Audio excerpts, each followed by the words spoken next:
కూడా గమనించుకున్నాం. మరి ఇవాళ కూడా అదే చేయాలి. వీడు చూడడానికి మనోళ్ళలాగా ఉంటాడు, తెలంగాణోళ్ళలాగా ఉంటాడు, కానీ పనిచేసేది తెలంగాణకు వ్యతిరేకంగా పనిచేస్తున్నారు. ఆ అంశాన్ని దయచేసి గుర్తించాలి. ఇవాళ మన లోపల మనకున్న అనేక సమస్యలకు మీకు కేసీఆర్ గారికి మధ్యలో వారధిగా నేను నిలబడి ఉంటా. నేను మిమ్మల్ని ఏది అవసరం ఉంటే అది సార్ దగ్గరికి మీ సమస్య నేను తీసుకుపోయి చూపిస్తా. మనం చాలా బలమైనటువంటి పార్టీ, ఇంకా బలంగా ఎదుగుదాం. ప్రపంచంలో మనల్ని ఎవరు ఎదిరించలేనంత బలంగా ఎదుగుదాం. కానీ అట్ ద సేమ్ టైం ప్రజల్ని రక్షించుకోవాల్సినటువంటి అవసరం మనకున్నది. తెలంగాణ యొక్క అభివృద్ధిని కాపాడుకోవాల్సినటువంటి అవసరం మనకున్నది. ఆ ప్రథమ బాధ్యతను మర్చిపోవద్దని కూడా ఇక్కడ ఉండేటటువంటి నాయకులకందరికీ కూడా నేను సూచన చేస్తూ ఉన్నాను. మీ అందరికీ తెలుసు, ప్రపంచం అంతా ఉంటుంది. అప్పుడైతే ఆ ఈడీ సిబిఐ మొత్తం నా ఫోన్ నంబర్ టీవీలలోనే వేసేసారు. ప్రతి ఒక్కరి దగ్గర నా ఫోన్ నంబర్ ఉంటుంది. ఫోన్ నంబర్ లేని వాళ్ళు ఇన్స్టాగ్రామ్, ఫేస్బుక్, ట్విట్టర్ ఎట్లా అన్నా నన్ను రీచ్ కావచ్చు. మీకు ఏ సమస్య ఉన్నా తీర్చేటటువంటి బాధ్యత నేను తీసుకుంటా. కేసీఆర్ గారి దగ్గరికి మీ సమస్యను నేను వివరించి తీసుకొని వెళ్తా. మీరు నాకు ఒక వాగ్దానం చేయాలి. భద్రాచలంలో ఉప ఎన్నిక వస్తే ఎట్టి పరిస్థితులలో మళ్ళా ఇదే గులాబీ జెండా ఎగిరేయాలని చెప్పి మాట మీ అందరి దగ్గర నేను తీసుకుంటా ఉన్నాను.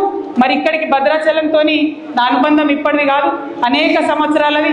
ఆనాడు భద్రాచలంకి బతుకమ్మ చేయడానికి వచ్చినప్పుడే నరసింహమూర్తి గారి ఇంటికి కూడా నేను వెళ్ళడం జరిగింది. ఇక్కడ బతుకమ్మ రాముల వారి సన్నిధిలో చేసినప్పుడు నాకు బాగా గుర్తుంది. జయశంకర్ గారు, కేసీఆర్ గారు ఇద్దరు పక్కపక్కన కూర్చొని నాకు ఫోన్ చేశారు. నీకు భద్రాచలంలో ఇంతమంది లేడీస్ ఎట్లా వచ్చినారు అసలు అని అడిగినారు. అంటే నేను చెప్పాను, లేదు ఇక్కడ చాలా చైతన్యం ఉన్నది, చాలా అద్భుతంగా పనిచేసేటటువంటి వ్యక్తులు, నాయకులు ఉన్నారు, అందుకే ఇంత మంచిగా ఇక్కడ పండగ జరుపుకుంటా ఉన్నారని చెప్పినాము. ఆ చైతన్యం ఇప్పుడు ద్విగుణీకృతమైంది. మన రాష్ట్రం వచ్చింది, మన రాష్ట్ర పండగ, మన రాష్ట్ర పద్ధతులు, మన రాష్ట్రం, మన రాష్ట్ర అభివృద్ధి అనే ఒక సోయి అందరికి కూడా ఉంది. కాబట్టి దాన్ని కాపాడుకునేటటువంటి దిశగా మనందరం కూడా ప్రయత్నం చేద్దామని మీ అందరినీ కూడా కోరుకుంటున్నా. అనేక మంది అనేక రకాలుగా ఉద్యమంలో పాల్గొన్నాం.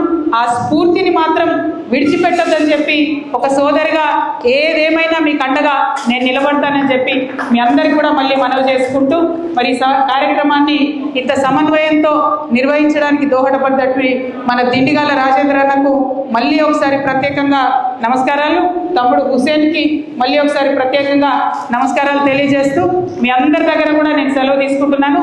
Thank you. జై తెలంగాణ, జై కేసీఆర్, జై తెలంగాణ.